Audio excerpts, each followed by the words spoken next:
Ahora sí, disculpen, ¿ah? Muchas disculpas y gracias por reingresar.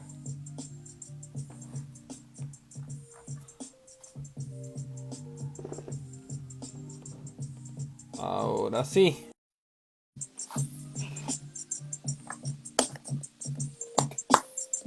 Que se cortó, esperemos que no vuelva a pasar. Esperemos que Bueno, no vuelva a pasar, de acuerdo. bueno, lo primero, para los que nos están viendo, hoy día vamos a hablar de finanzas con Zulma. Ella no es odontóloga, pero sí es una experta en finanzas, tiene un currículum gigante, así que en virtud del tiempo, si quieren revisarlo, pueden meterse a dos de tus páginas web que las voy a escribir acá. Correcto, Una es platcom.net. correcto, sí. ¿Qué es platcom.net? Bueno, Platcom es una empresa que tengo con mi esposo en el que desarrollamos todas las herramientas de tecnologías de la información. Hacemos páginas web que se puedan indexar muy bien en Google, hacerlas estratégicamente, hacemos e-commerce, tiendas virtuales.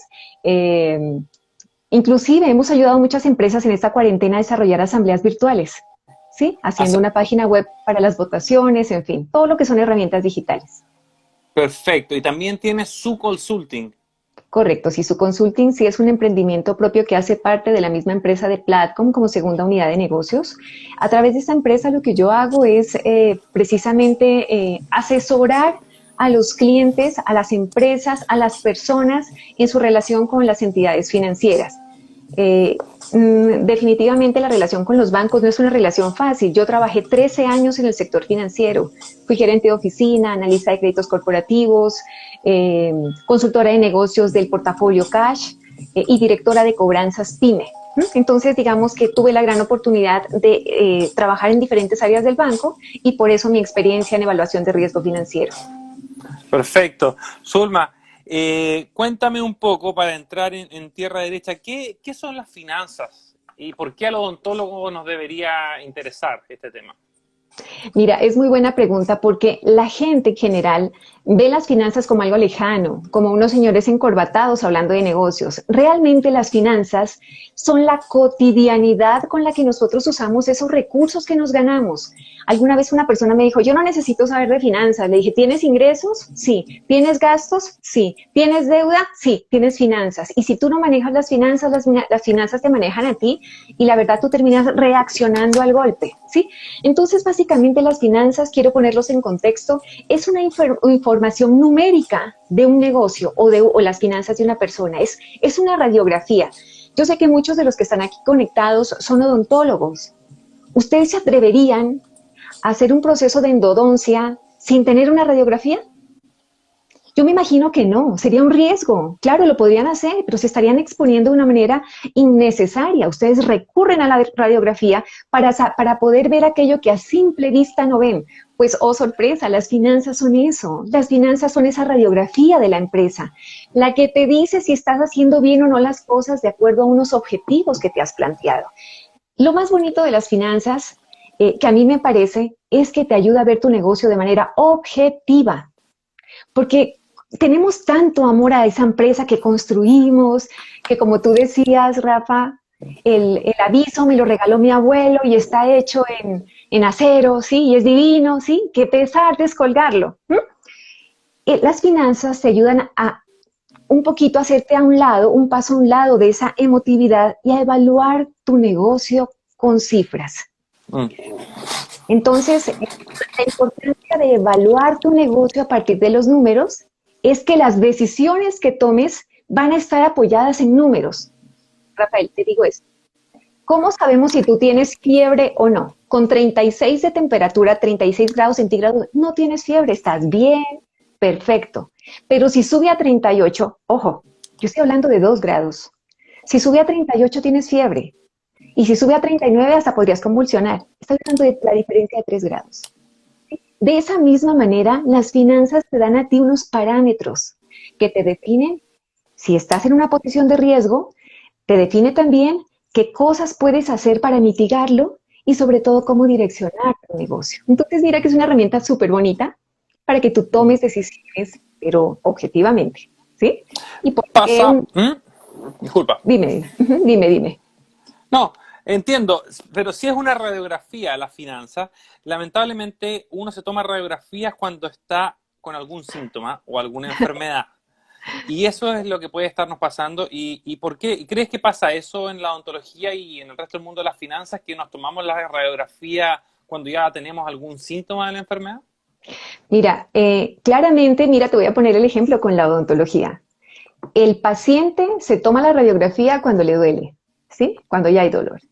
Pero el odontólogo la toma a diario, ¿sí? Entonces, la importancia no está en que el paciente se la tome todos los días. La importancia está en que el odontólogo use la radiografía como herramienta de información para poder hacer un tratamiento adecuado. ¿Sí me explico? Lo mismo pasa acá. ¿Quién Exacto. tiene que ver las finanzas? ¿El contador? Mira, el contador es una persona contratada externa que simplemente hace un registro contable, financiero y económico de los movimientos que hace la empresa. Pero básicamente las finanzas, a diferencia de la contabilidad, le dan uso a esa información, ¿sí? El uso de esa información es el contador te da unos estados financieros Mm, y te dice, mira, aquí está el balance y está el PIG. Firme, doctor, y los impuestos que hay que pagar son estos. mm. La mayoría de los odontólogos, la gran mayoría, no los leen. Dice, ¿cómo me viste? Bien, porque es que bien respecto a qué. Es que la empresa no es del contador, ¿correcto? La empresa es tuya, tuya. Es como comprar un carro que no quieres manejar, ¿sí? Y las Claro. finanzas básicamente lo que te permiten a ti ver es la radiografía de tu negocio. Te pregunto algo, si tú operas todos los días, tú haces cirugía maxilofacial, por ejemplo, ¿cada cuánto tienes que tomar radiografías si operas todos los días? Siempre, Es muy en todo probable que momento. sea correcto. En la misma proporción tú tienes que vigilar tus finanzas. Yo las vigilo a diario. Yo tengo un libro, o sea, manejo el libro diario con mi contador. Es más, Mm, mira, te debo decir, yo hablo más con mi contador que con mi familia. ¿Por qué? Porque yo necesito que él me dé más información, porque las decisiones, aunque él me hace la parte contable, la responsabilidad de las decisiones es mía, porque el negocio es mío. Y si quiebro es mi culpa claro, y es mi capital, ¿sí? Entonces, mira, lo bonito de exacto. las finanzas es que tú aprendes a conocer tu negocio desde la esencia, desde la esencia. Yo sé que esta situación nos ha llevado a un reto gigante, Rafael, y es que esto nos ha demostrado que los odontólogos, además de ser muy buenos odontólogos, deben ser muy buenos empresarios. Mm, ¿Mm? Muchos se están preguntando en redes sociales, ¿qué vamos a hacer? ¿Y ahora qué hacemos? Nos quebramos, ¿sí? mm, Pidamos ayuda al gobierno, regálenme. No, así no es la situación. El gobierno, con los pocos recursos que tiene la responsabilidad de reactivar la economía. Es por eso que no te regala la plata. Te la da para que la inviertas y produzcas, porque haces parte de la maquinaria económica. mm. ¿Listo? Supongamos que el gobierno te da un crédito espectacular, con 6 meses de periodo congelado, sin pago de intereses ni capital, pero tú no sabes administrarlo. ¿Qué pasa si no lo sabes administrar? Es plata perdida. Cuando lo digan. Claro. Entonces mira que el 95% de la responsabilidad es de nosotros. Pero, ¿cuánto sabe un odontólogo de finanzas? Debo decir que lamentablemente no es mucho lo que saben actualmente. A veces han tenido que aprender en el camino, ¿sí? Y lo que se aprende en el camino a veces se aprende como una terapia de choque, ¿sí? A las malas, y tal vez no tienes ese tiempo de digerir esa información. Por eso actualmente la universidad donde trabajo, que es la Universidad, Fundación Universitaria Uniceo, busca eso, que los odontólogos empiecen a tener criterio empresarial, más que financiero, como les decía. Como las finanzas es una radiografía, es el resultado de una gestión, ¿sí? Entonces tú no puedes Mm, desvincular la parte estratégica a la parte financiera, porque si tienes una mm. buena gestión, los números salen bien. Si haces una mala gestión, los números salen mal, ¿sí? Entonces eso mismo pasa, y los odontólogos actualmente, ¿qué están haciendo? ¿Qué es lo que yo veo que hacen en Colombia? No sé en otros países. eh, Descargan esa responsabilidad en el contador, ¿cierto? ¿Quién te Mm. maneja las finanzas? El contador. Regla número 1, el contador no es financiero. Punto número El 2, el contador. contador es contador. Y la contabilidad es bellísima porque se ciñen a un procedimiento para el registro de la información monetaria, contable y económica que hace un negocio. Mm. Pero quien la analiza y quien decide eres tú. ¿Sí? Así que no es mucho el conocimiento, pero espero que esto nos rete para que empecemos a formarnos, ¿sí? En esa La ciencia. pregunta es, el odontólogo perfecto tiene que saber de finanzas, pero las finanzas es una profesión. ¿Ah? Así Entonces, es. ¿qué de finanzas es lo que debería saber mínimo un odontólogo para poder llevar a una empresa? Ya dijimos que si tú eres un odontólogo y decides trabajar de forma independiente, o mira qué sorpresa, eres una empresa. Y por Así lo es. tanto, tienes que saber de finanzas, ¿cierto? ¿Qué es Correcto. lo mínimo que tú crees? ¿Cuáles son los conocimientos básicos que debería tener un odontólogo en finanzas? Así, brevemente, tenemos una charla, esto es un Sí, curso, lo que es la pregunta que estoy haciendo. ¿Ah? Pero te correcto. pido que lo No. resumas de la mejor forma. Me encanta tu pregunta. Me encanta tu pregunta porque el reto no es volverse financieros. El reto es saber usar las finanzas. Es como cuando tú haces un curso para aprender a manejar carro. No te enseñan cómo armar el carro, te enseñan cómo manejarlo, cómo prenderlo, cómo frenar, cómo acelerar. ¿Te das cuenta? Lo mismo pasa con las finanzas para las personas cuyo el core de conocimiento no son las finanzas. ¿Qué debes saber? Es importante primero que identifiquen los dos estados financieros clave, que son balance y el estado de resultados. El estado de resultados, como su nombre lo indica, te muestra a ti el resultado de la operación del negocio en un año. Entonces ahí van las ventas, deduces los costos, los gastos y te da una utilidad. Si ese valor de utilidad obviamente es positivo, pues es una utilidad, pero si es negativo es una pérdida. Cuando hay pérdida, entonces tú tienes que empezar a echar para atrás y decir, un momentico, ¿por qué di pérdidas? ¿Porque vendí poquito o porque gasté mucho? O por las dos cosas. Y mira que eso te da la idea de gestionar, si tienes que disminuir gastos o si tienes, no sé, que ampliar tu segmento de clientes, si la estrategia va a ser marketing para vender más o la estrategia va a ser de reducción de costos. Pero mira que ese informe te da, digamos, te suministra ese tipo de datos para que tú tomes la decisión. El otro estado financiero clave es el balance. El balance no te registra ni ventas, ni costos, ni gastos, que ese está en el otro, sino lo que tienes, lo que debes y lo que hace parte de tu patrimonio como socio.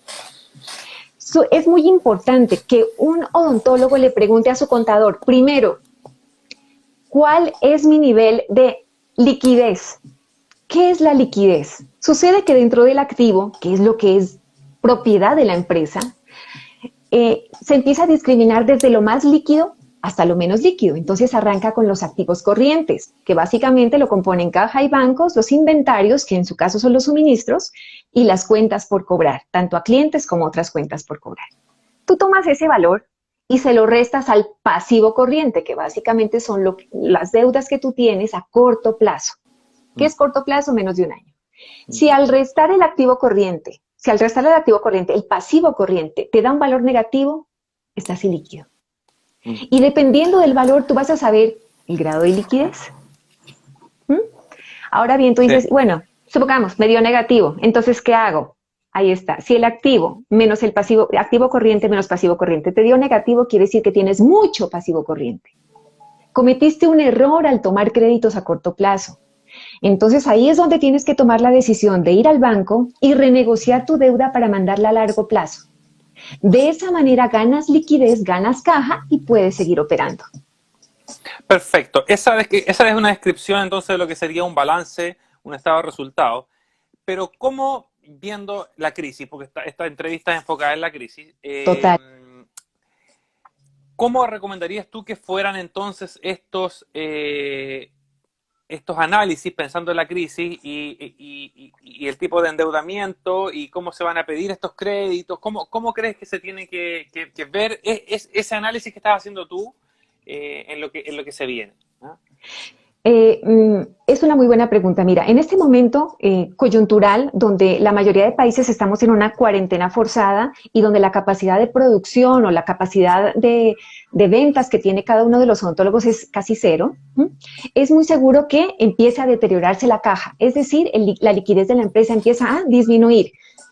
¿Por qué? Porque las deudas continúan, las obligaciones continúan, pero ya no hay ingresos. Prácticamente las empresas van a terminar subsistiendo con la caja que tenían y ese deterioro en la caja va a ser en por lo menos 15 días. Así que si la cuarentena dura 3 meses, ni te digo. Ni te digo lo que va a pasar. Entonces, ¿cuál es la solución? Suponiendo que había dinero en la caja. Bueno, sí, correcto. Suponiendo que había dinero en la caja. Les voy a dar unos escenarios. Primero, es muy importante que primero ustedes tengan claro a quién le deben tanto a largo como a corto plazo. La estrategia número 1 es ir a esas entidades y renegociar la deuda. Es decir, si tienes créditos a un año, ir al banco y decirle, mire, señor banco, yo tengo un crédito con usted a un año, pero no puedo pagar por la coyuntura que ustedes ya saben, ante la emergencia, vengo a renegociar mi deuda. Vengo a renegociar mi deuda y solicito que no sea un año, sino a 48, a 50 meses, ¿sí? El plazo más largo que puedan lograr. Pero ojo, ustedes no van a adquirir ingresos o no van a recibir ingresos por lo menos en 3 o 4 meses. Entonces no van a poder pagar nada. Lo que tienen que solicitarle a los a los bancos sobre sus estados financieros es pedirle, oiga, como no voy a ganar dinero, necesito que me congele la deuda. Esa es una palabra fundamental, que me congele la deuda, es decir, que en 6 meses yo no tenga que pagar ni capital ni intereses. Entonces, ¿en qué consiste este trato? Que si tú terminabas de pagar un crédito, por ejemplo, en diciembre del 2023 y te dieron 6 meses de gracia, pues terminas pagándolo en junio de 2024. En este momento eso es lo que te sirve. ¿Listo? Claro. Y después de esos 6 meses pagar una cuota, pero una cuota más pequeña. Esa es la manera más práctica de conseguir caja.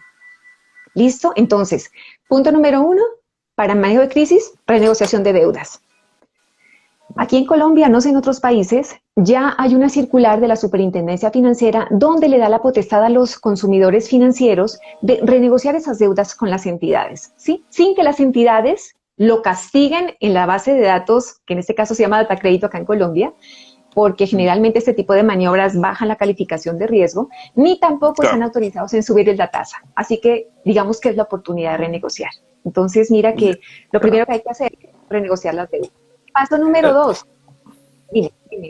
O sea, considerando que varias personas son de distintos países los que nos escuchan ahora y nos escucharán después, obviamente eso varía de país a país y lo que hay que hacer es ir al banco a informarse cuáles son las alternativas que están dando, porque además dentro de un mismo país hay distintos bancos y los distintos bancos hacen distintos ofrecimientos en base a los productos que ellos consideran que son mejores. Algunos considerarán mejor la renegociación, otros considerarán mejor que tomes un crédito nuevo, otros querrán fusionarte, otros en uno más grande, no sé, puede ser, ¿o no?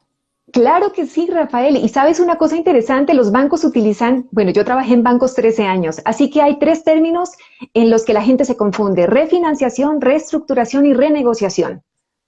Parecen sinónimos. Imagínate, la reestructuración, partamos de un hecho y es que cada crédito, cuando nace con un nombre. Y ese nombre es el número de crédito. Entonces, cuando tú dices crédito de vivienda número, ese es el nombre del crédito, ¿sí? Ese crédito nació con unas condiciones de plazo, tasa y garantías. Cuando tú modificas la estructura inicial de ese crédito, estás reestructurándolo. Pero eso sucede generalmente cuando entraste en mora y quieres ir al banco a decirle que te cambien la estructura. Eso ya te sube tu posición, o sea, ya pareces más riesgoso ante el banco y te suben la tasa a veces. Y te tienen que calificar mal en centrales de riesgo. Ahora bien, eso se llama reestructuración. Correcto. Entonces, la reestructuración es eso. La refinanciación, mira lo que tú dijiste. Tengo 3 créditos y el banco me dice, ¿sabe qué? Le recojo ese crédito con un nuevo crédito, pero tiene otro número. O sea, recogiste 3 créditos, cada uno tenía un numerito, un nombre, y lo recogiste en uno nuevo con otro nombre. Eso se llama refinanciación, ¿sí? Ahora sí que es renegociación. Es la posibilidad que muchos bancos en muchos países están ofreciendo. Es exactamente igual a la reestructuración, pero sin castigarte ante centrales de riesgo. ¿Sí me explico? Entonces, es muy importante que para ustedes sea claro en qué consiste cada uno de estos conceptos, porque pues, a ver, si llegan por lo menos aquí a Colombia a un banco y le dice, quiero reestructurar, ay, Dios mío, o sea, se están clavando el puñal ellos mismos porque están diciendo, ay, venga, califíqueme mal. ¿Sí? La palabra correcta es renegociación. Pero eso funciona para todos los países, así que es importante tener en cuenta el significado de esos conceptos. ¿Listo? Claro, entiendo. Pero volviendo un poco al tema de las finanzas, de la materia en sí, me decías, hablábamos de qué es lo que debería saber un odontólogo básico en finanzas, que es su balance y su estado de resultados, ¿cierto? Correcto, sí. Pero hasta, a mi entender, yo sé mucho menos que tú, por eso soy el que hace las preguntas. Me parece. resolverte. Sí, Sí, solo una son una foto. fotografía de Así un es, momento. Cuando es correcto. un balance, es del año anterior. Entonces, obviamente, nos permite tomar información para lo que vamos a decidir. Pero en el día de hoy, lo que nosotros necesitamos es recolectar la información. Se podría hacer un prebalance, tomar una fotografía, ¿cierto?, de lo que se lleva acumulado. Pero también, ¿qué otras informaciones financieras o términos financieros nosotros tenemos que aplicar o conocer o observar de nuestra clínica hoy para ver cómo está Sí, su salud para enfrentar al COVID? Mira, una metáfora. No es lo mismo que, no sé, joven, yo me considero una persona súper joven, tengo 33 años, versus, no sé, un adulto mayor que hoy tiene ujú, 80. Obviamente, el adulto de 80 la debe pensar más veces antes de salir a la calle, claro, ¿cierto?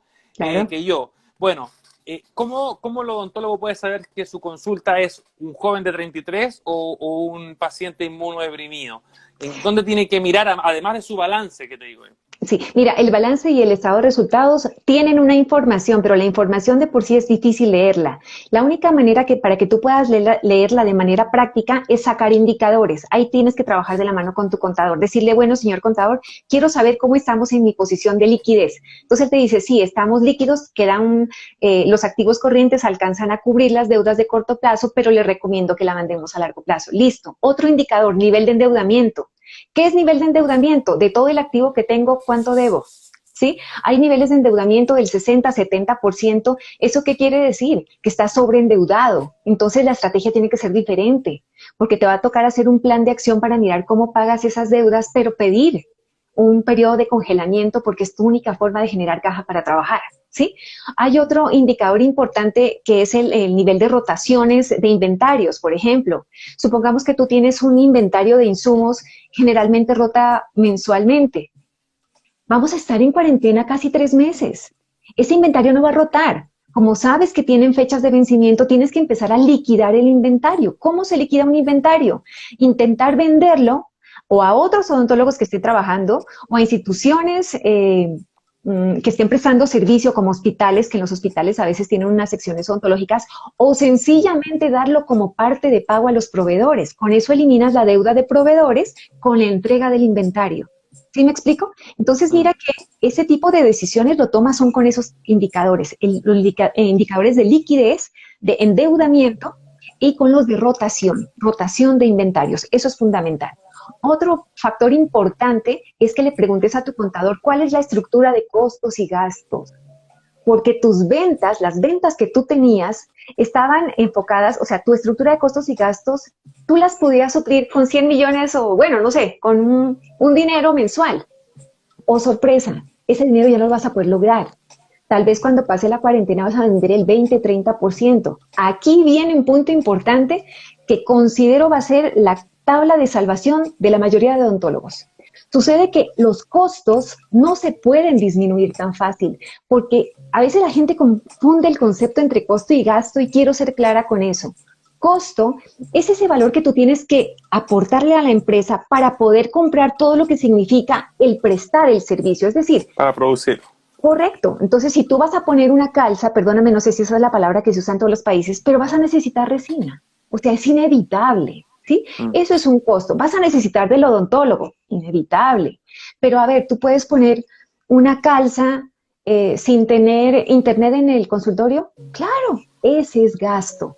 Entonces, miren que los costos difícilmente se pueden reducir porque entonces tú no podrías atender. Lo que tú tienes que disminuir es el gasto. Incluso tienes que empezar a reducirte a lo esencial para poder seguir operando. Aquí viene el otro punto. Tú dices, no, Zulma, mira, ya reduje lo que más pude mis gastos y definitivamente en mis proyecciones sigo dando pérdida. ¿Qué hago? Señores, la opción y la única que hasta ahora veo es que se tienen que unir. Si tú tienes una clínica y otro odontólogo tiene otra clínica, pues cada uno tiene unos gastos fijos, vendan o no vendan, tienen que pagar arriendo, vendan o no vendan, tienen que pagar otro tipo de gastos, ¿sí? Como el internet, en fin. Pues claro, con el nivel de ventas de cada uno y con la estructura de costos y gastos no van a poder. ¿Qué pasa si se unen? Si se unen, esos gastos van a quedar compartidos. y va a ser muy probable que la empresa subsista. Ahora bien, no te asocias con uno, te asocias con tres. Cada uno va a traer a sus pacientes y con eso van a diluir la estructura de costos y gastos que van a tener de una sola clínica y la probabilidad de subsistir ante esta emergencia es más alta. ¿Listo? Esa es, digamos que en principio, la única carta de salvación que veo por el momento. ¿Listo? Zulma, ¿tú asesoras a algún odontólogo? Claro que sí, claro que sí. Mira, dime. ¿Cuánto tiempo piensas tú que puede durar este paro? ¿Y cuánto tiempo piensas tú que puede, te estoy pidiendo que uses la bola de cristal que tienes que tener por ahí, puede durar la recuperación de esta situación? Mira, como el problema es mundial, es un problema general. Incluso en Estados Unidos están hablando hipotéticamente no de una disminución en la economía, ni un rezago de la economía, están hablando de una depresión económica. Depresión económica implica un daño en todas las unidades productivas de la economía y por lo tanto una disminución significativa en el PIB que en algunos países están pensando que va a ser inferior a cero. va a ser. ¿Cuál sería la diferencia para que entienda, para que comentarles a la gente que nos escucha con una recesión únicamente? Recesión básicamente es que hay unos sectores de la economía golpeados, pero hay otros que lo impulsan. Entonces, digamos que unos pueden empujar a otros, ¿sí? Entonces, el papel del gobierno ahí es fácil. Hay unos bancos llamados bancos de segundo piso, que no son los bancos que están en el piso 2 de los centros comerciales, no, bancos de segundo piso son bancos de fomento que el gobierno ha creado, destinan a ellos recursos para fomentar ciertos sectores económicos, ¿sí? Como esos bancos de segundo piso no tienen infraestructura, entonces recurren a los bancos de primer piso, que son los bancos comerciales que conocemos y a través de ellos despliegan los créditos para las entidades. Entonces ellos proyectan créditos de fomento para ese sector deprimido y levantan la economía. Ahora te pregunto, ¿qué pasa cuando es toda la economía de un país la que se ha caído? Es una locura, no hay mucho que hacer. Entonces, ¿cuál es la responsabilidad del gobierno? Los recursos que tiene cada país son recursos limitados. Muy limitados, y si a eso le sumas que la producción y el consumo de la economía y todo ese engranaje paró, pues obviamente el gobierno tiene que enfocarse en reactivarlo. Es por eso que los subsidios y que quiero que me regalen plata y que por favor que no tengo que tengo que pagar mi arriendo, eso no es algo que el gobierno en este momento tome como prioridad. El gobierno quiere mantener la máquina productiva, ¿sí? Entonces cuando te den plata, tú tienes una clínica, te dan plata, el gobierno te da un crédito blando, y tú malgastas ese recurso que no lo sabes administrar, fue plata perdida y no vas a poder pagarlo. No vas a poder pagarlo. Entonces, mira que la responsabilidad real recae sobre los empresarios. Y la mayoría de odontólogos que conozco son empresarios. Son empresarios. Pasa que quizás para poder hacer una estimación financiera de una crisis, es decir, cómo estoy hoy, cómo voy a estar 2 meses de paro, cuánto voy a tardar en recuperar, uno necesita un dato que hoy no tenemos, que es cuánto va a durar este proceso. Porque hoy podríamos estar hablando de muchas cosas, pero si esto se extiende el doble de lo que pensamos, cualquier análisis que nosotros pudiéramos hacer va a estar errado en un 100%. Mira que es una muy buena pregunta, pero es un error esperar al golpe, ¿correcto? Ahorita que estamos en cuarentena, los invito a que hagan un panorama de la situación actual. Independientemente del tiempo que dura la cuarentena, sí es fundamental saber en qué ambiente nos estamos moviendo. Los invito a hacer un DOFA o un FODA, ¿sí? Analizar, hacer un diagnóstico de nuestro negocio. Para quienes de pronto no están familiarizados con ese tema, esa matriz es una matriz de diagnóstico. Básicamente nos permite saber cuáles son nuestras fortalezas, cuáles son nuestras debilidades, las amenazas que tiene el sector y las oportunidades. Aunque no lo crean, hay muchas oportunidades. Hay muchas oportunidades.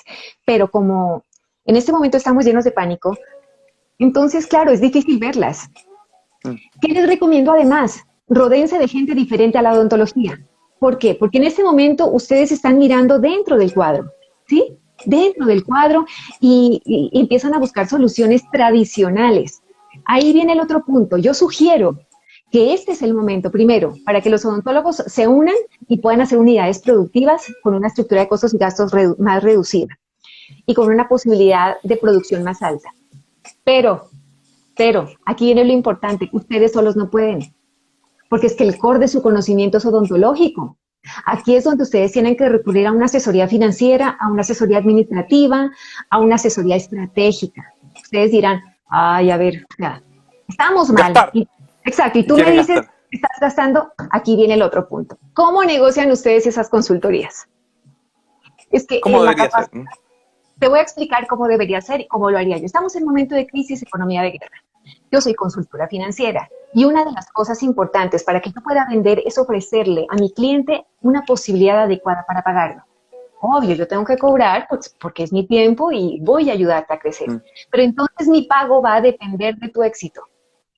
¿Sí? Yo no puedo ser tan descarada, decirte, ay, no, mira, yo siempre he cobrado $80 la hora, ¿sí? Y tú, mira, no estoy quebrado, o sea, ¿cómo se te ocurre? Entonces, lo que yo hago en estos casos es decirte, mira, vamos a hacer una cosa. Vamos a empezar un proceso, lo diagramamos, pero voy a necesitar tu total colaboración. Vamos a hacer también un documento con compromisos. ¿Listo? Yo voy a trabajar contigo, tú no me tienes que pagar nada ahorita. Pero cuando empieces a producir y cuando ya estés organizado y cuando estés estructurado, me vas a pagar el 2% de las ventas durante un año. ¿Sí? Entonces, mira, claro, es un gasto, sigue siendo un gasto, pero yo estoy flexibilizando el cobro que te hago a tu éxito. Claro. ¿Listo? Entonces, mira que dentro de la estrategia de gestión está flexibilizar los gastos, aprender a negociar. No decirle sí a todo el mundo. Ven, te hago marketing digital y te cobro $2,000. Bueno, no, no, Claro. precisamente el BAFA te permite a ti saber con qué cuentas y qué herramientas tienes para negociar. Y básicamente tú puedes decirle, estamos en una situación crítica, el nivel de incertidumbre es supremamente elevado, yo no puedo pagarte esto ya, porque Mm. sencillamente ni siquiera sé si voy a continuar, hagámoslo juntos. Mm. Entonces, una de las alternativas es, listo, yo soy consultora, yo te ayudo en todo el proceso, te levanto, ¿sí? Busco los asesores adicionales, pero a mí me pagas después que te levantes el 2% de las ventas durante un año. Pago contra resultado. Pago contra resultado, pago contra éxito. No muchos consultores hacen eso porque dicen, ay, no, o sea, ¿qué tal que no tenga éxito? Ay, pero si es que si no tiene éxito es culpa tuya, Claro, ¿sí? Porque, a ver, te están pagando es para un resultado, no para poner una claro. linda cara en una reunión. Entonces, mira que es una forma de negociar. Te hago una pregunta. Bueno, las culturas son distintas. ¿En Colombia se utiliza eso o es algo que tú en lo personal utilizas? Mira, en Colombia se usa esto para ciertas cosas, ¿no? Por ejemplo, los abogados suelen decir, listo, mira, yo por hacerte el Claro. documento en pesos colombianos te cobro 500,000, pero si ganamos la demanda, después de que yo haga mi proceso, me das el 10% del valor que estamos peleando.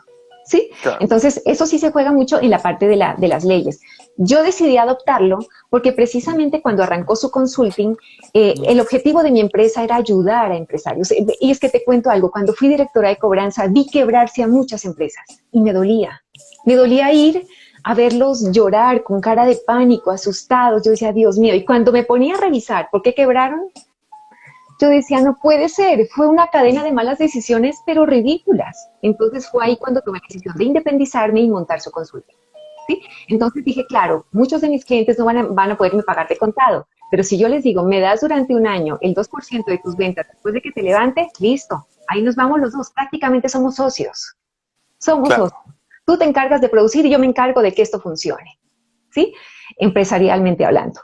No es normal, te voy a ser franca, no es normal y tal vez eso me ha dado el éxito que tengo, tanto con la academia como con las conferencias. Yo también soy conferencista de la Cámara de Comercio de Barranquilla y desde hace 9 años lo hago y manejo el tema de gestión de cartera y cobranza empresarial.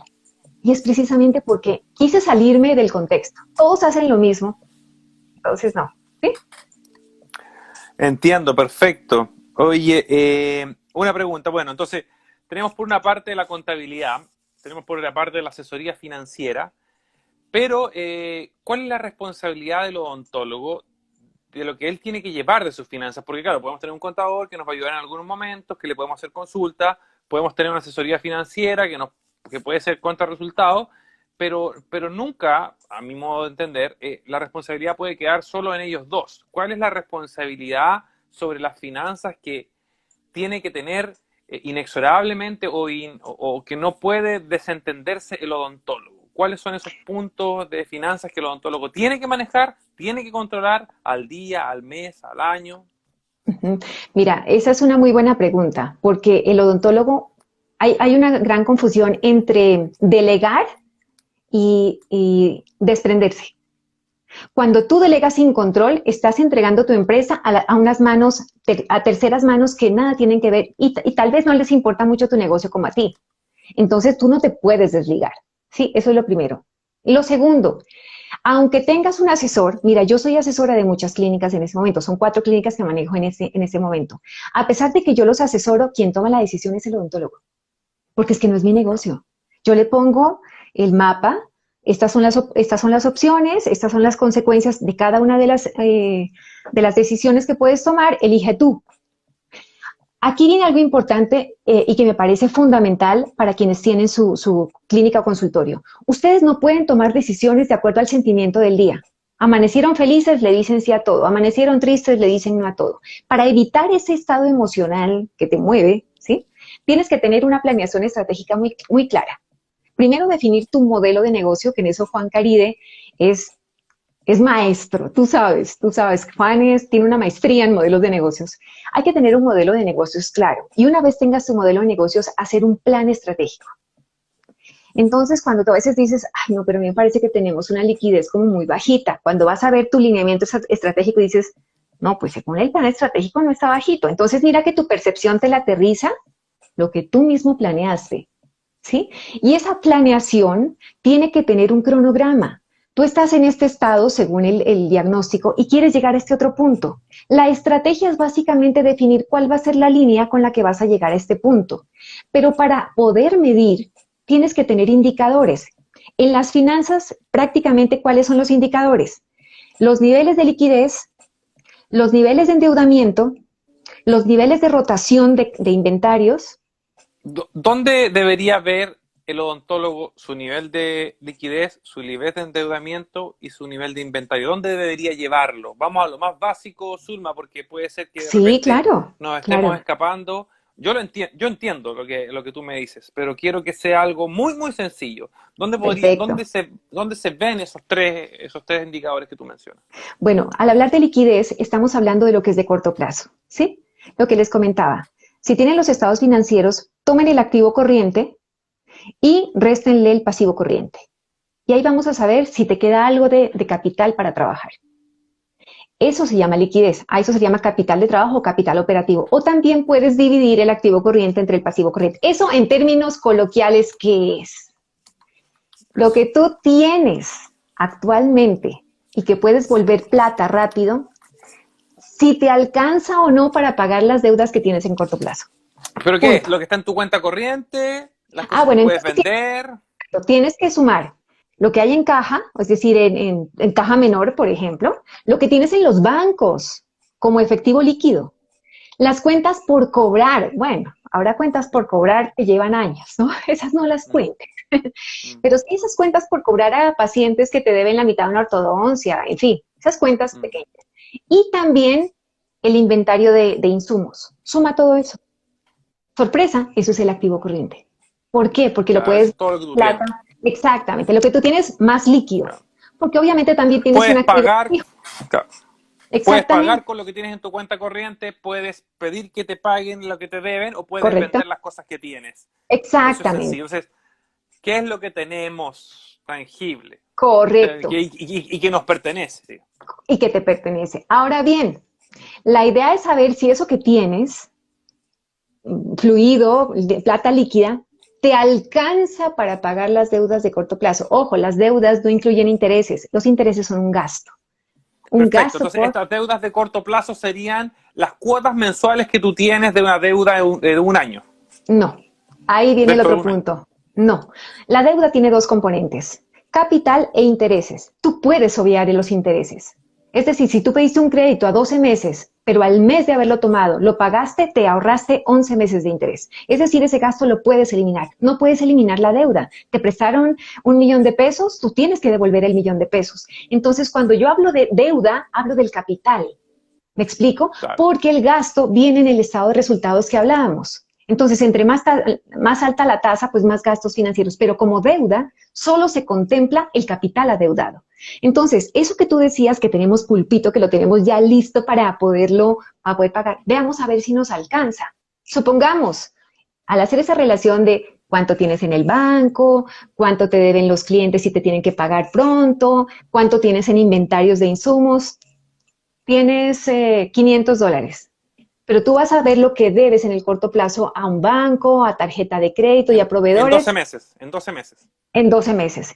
Lo que está en tus estados financieros es lo que se lleva hasta ahí. Claro. Y si está en corto plazo es porque es a 12 meses. Si es a más plazo, está a largo plazo. Perfecto. Cuando tú dices, no, exacto, no, esa plata, yo tengo $500, pero estoy debiendo $2,500 en el corto plazo. Estás sobreendeudado en el corto plazo, estás ilíquido. ¿Cuál es la estrategia? Vuelvo y repito, ve a esos bancos y diles, necesito que me amplíe el plazo. Y dada la coyuntura, me dé periodos muertos. Es decir, congélenme mi crédito y yo le empiezo a pagar en 6 meses, sin que eso me genere detrimento. Perfecto. ¿Y qué son los gastos? O sea, ¿dónde quedan los gastos fijos que yo no voy a poder eliminar en este tiempo? Porque eso no son deudas que yo tengo, o sea, no, pero son, por ejemplo, yo tengo un contrato con tanto personal, no es una deuda porque es algo que ellos tienen que trabajar para que yo se los deba, pero de todas formas está en mi planeamiento, es un compromiso, claro. Correcto, es un compromiso. ¿Cómo se analiza eso? ¿Cómo afecta la liquidez futura eso? ¿Cómo hay que entenderlo? Bueno, primero hay que entender que diferenciar muy bien costo y gasto, ¿sí? Lo que refiere al costo difícilmente lo puedes disminuir porque eso va asociada a la prestación del servicio. A la producción. Lo que sí, a la producción. Lo que tú tienes que disminuir es el gasto. Y dentro del gasto hay gran parte del personal. Tal vez las únicas personas que no hacen parte del gasto son el odontólogo y el auxiliar, ¿sí? De resto, todos los demás son gastos. Entonces tienes que empezar a ver cómo reduces ese gasto, ¿sí? Con la parte de nómina. Mira, yo sé que son momentos de crisis y uno no quisiera sacar a nadie de su empresa porque hay un compromiso moral, porque uno sabe que ahí come una familia, pero tampoco puedes asumir una deuda que no vas a poder pagar, ¿sí? Entonces, obviamente, pues va a tocar tomar salidas como primero renegociar sueldos. Si no se puede renegociar sueldos, entonces va a tocar cambiar el tipo de contrato, ya no volverlo laboral, sino por prestación de servicios. Si la persona trabajaba 8 horas, pues ahora trabaje 4 y le pago la mitad, ¿sí? Vamos a tener que empezar a tomar decisiones para flexibilizar el gasto. Y si ya definitivamente no lo puedes flexibilizar, va a tocar tomar la decisión dolorosísima de eliminar esos gastos, ¿sí? Por eso es la importancia de que esa sea la última opción, porque yo lo veo como que si al asociarse dos odontólogos pueden disminuir esa estructura de costos y gastos y cada uno aporta la cantidad de pacientes que siempre ha tenido, ¿sí? O por lo menos la capacidad que cada uno tenga. Entonces, claro, lo que sí, eso dime. obliga a que se unan dos proyectos que pudieran tener visiones, misiones y estrategias distintas. Eso igual hay una dificultad ahí, es un reto. O sea, es más fácil que te unieras quizás con alguien que tú siempre pensaste que te podías unir y esto podría hacer ese último empujón.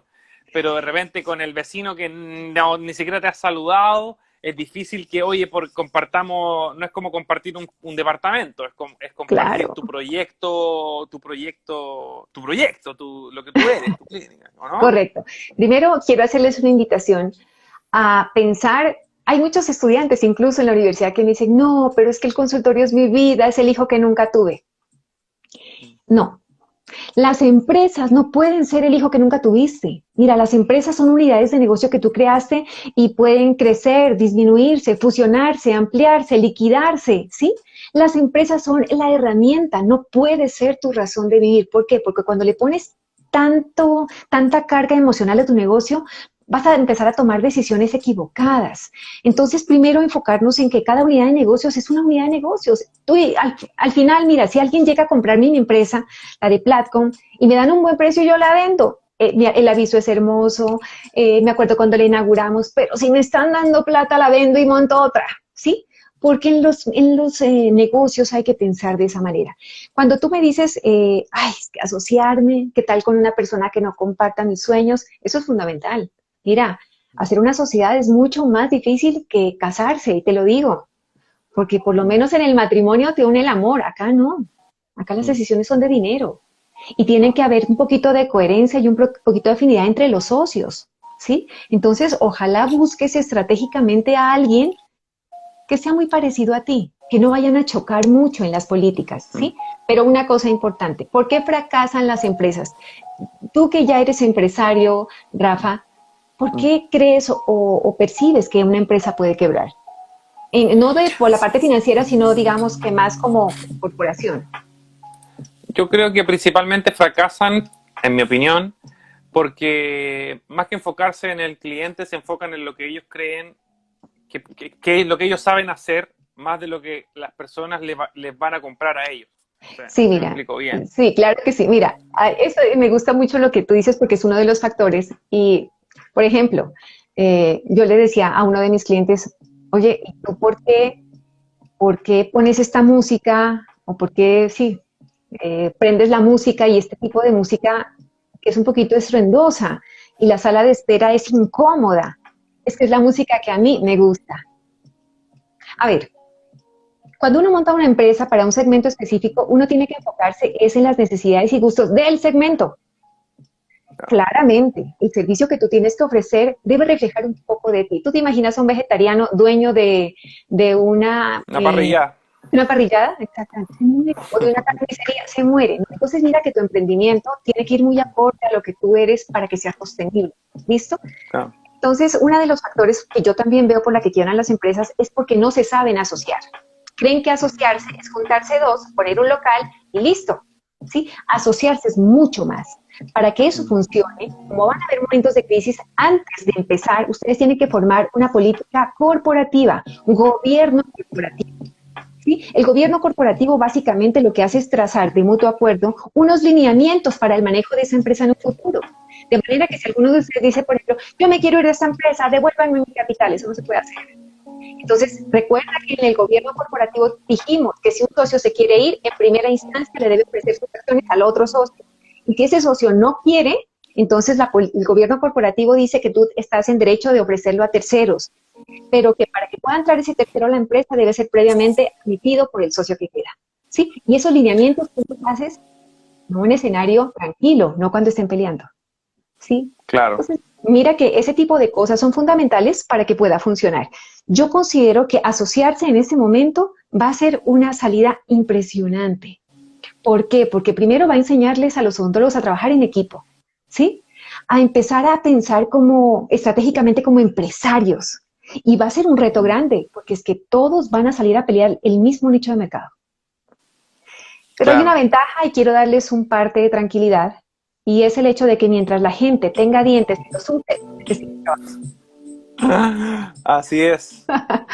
Sí, sí, No, no, obviamente esto va a ser distinto si es que es una recesión o si llegara a ser una depresión. Claramente van a ser situaciones totalmente distintas por lo que significa recuperarse de una o la otra, ¿vale? correcto, correcto, Eh, correcto. y las finanzas obviamente van a ser un tema crítico. Mira, quiero dos cosas. Uno, primero decirte que puede que se corte por el tiempo, así que nos vamos a reconectar a los que nos están escuchando. Veo que han habido 80 personas ahí constantes escuchándonos, así que estoy súper contento. Ujú. Eh, y lo otro es, recapitulando un poco, entonces tengo mi clínica en crisis. Lo voy a hacer porque yo tengo mi clínica en crisis, así que estoy aprovechando esto como terapia, digamos, y como asesoría gratis. Perfecto. Claro que sí, con mucho Eh, gusto. tengo mi clínica en crisis sin ingresos, entonces tengo que hacer una revisión. Perfecto, veo mi estado, mi balance, veo mi estado de cuenta, busco un asesor para que empecemos a ver qué podemos hacer y también yo tengo que empezar a ver algunas cosas como mi liquidez, ¿cierto? Todas las cosas que tengo para poder vender, el dinero que tengo o no tengo en la caja, tengo que también ver todas las deudas que tengo a corto plazo en un año y ver todas estas Ampliar el promesas que tengo, plazo. Exacto, ver las posibilidades de ampliar los plazos, las deudas que correcto. tengo también en corto, como los leasing, también porque eso también es un Claro, gasto mensual que también se podría correr, y por también supuesto. las promesas que tengo o acordadas o con contratos con mis trabajadores, Ujú. con la cuenta de teléfono, la promesa que tengo con mi compañía bueno, los seguros no creo que se puedan, no sé si se podrán No. mover, pero todo lo que se va a Ujú. mover hasta, entonces O de quizás pronto, Perdón. O de pronto sí, mira, toda deuda es susceptible a negociación. Sí, por supuesto, por supuesto.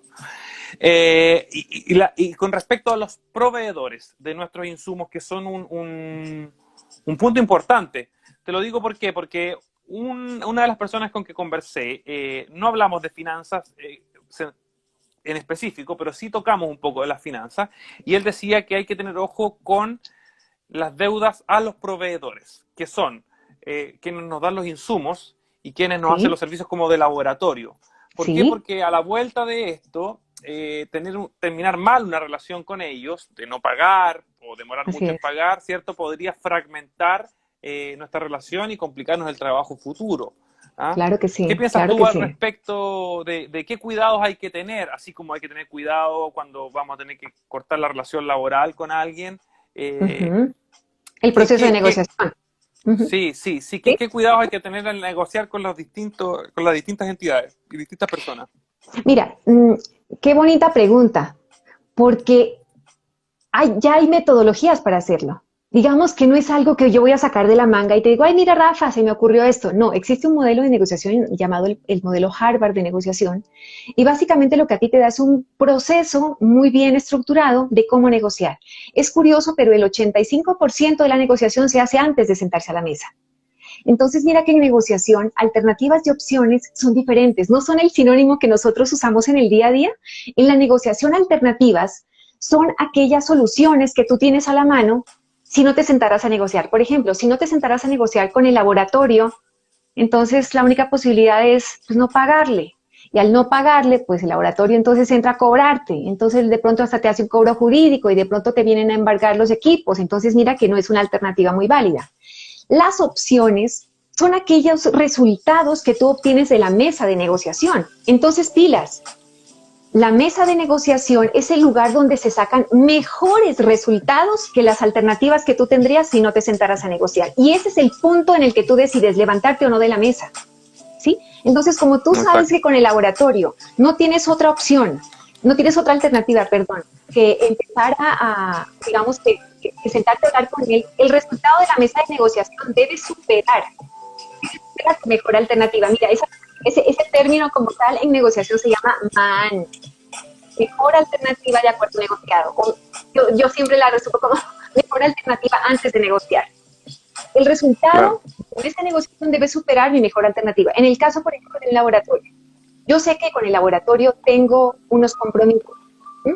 Si ya hay unas cuentas por pagarle al laboratorio, tengo que sentarme con el laboratorio y ser franco y honesto. Mira, eh, yo cuando hice toda mi capacitación y manejo de escenarios críticos, negociaciones en escenarios críticos, todo esto se fundamenta en la buena fe, ¿sí? Cuando tú te sientas con tu acreedor y le dices, mira, en este momento no tengo dinero, pero la relación que tengo contigo es una relación que para mí resulta valiosa.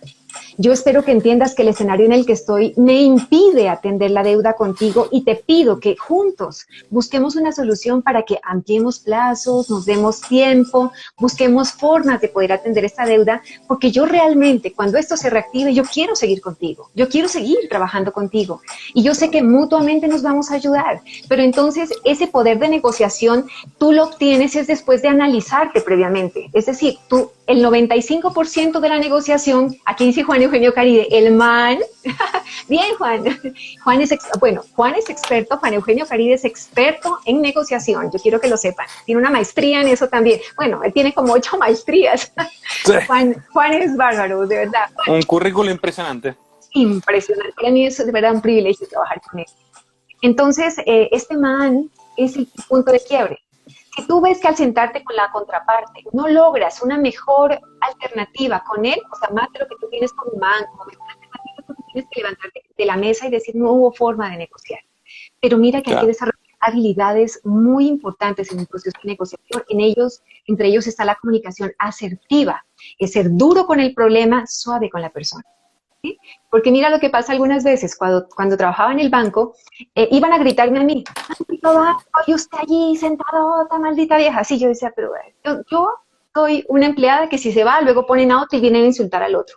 El problema no soy yo, El problema es que el banco cometió un error con la persona o no le quiere admitir algo. Entonces, cuando tú identificas el problema, evitas atacar a la persona.